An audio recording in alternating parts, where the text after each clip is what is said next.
ככה למה זה איתה כל כך קשה שאומרים עליה כל מה שאומרים עליה רק כי זה ברור שהיא בובה כולם יודעים שלא נגעו בה אני טורף איך על הריתמות טובה ואם יופי היה כסף אז אני לא בן של מלך אבל היא מוברת יצחק תשובה ורוצה לפגוע אז וואלה מה מסורי היא לא רוצה לשמוע אמרתי לה תבואי אתה די תבורי יש לה את החיוך בכל תמונה סיפורים שאף גבר לא קנה תמיד עושה דווינים בשכונה שכולם צועקים לה יש לנו בחיית תביני איך עליי דיבור שאת לא תאמיני כל מה שאומרים עלייך לא מעניין אני קורא לך ברבי את עונה לי כן זה ברור שהיא עונה לי כן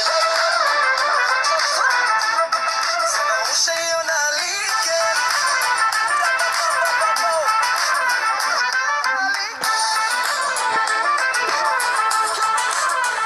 ואם זו את גם לאט מרגישתי בדיוק הקצב הנכון אם יש עוד אז בסוד תגלי לי שאני תמיד ראשון אז אם תתני לי להראות עכשיו בירה סוף לבד זה לא תמיד סיפור מהאגדה לא תמיד אני אראה לך שהוא לא חייב לגור בתוך ארמון בשביל שאת תרגישי נסיכה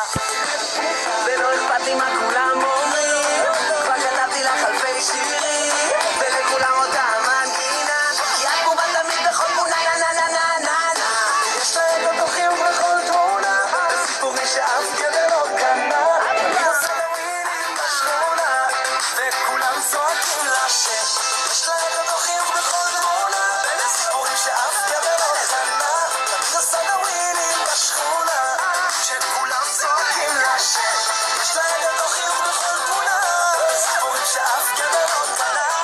היא עושה דווינים בשכונה וכולם צועקים לה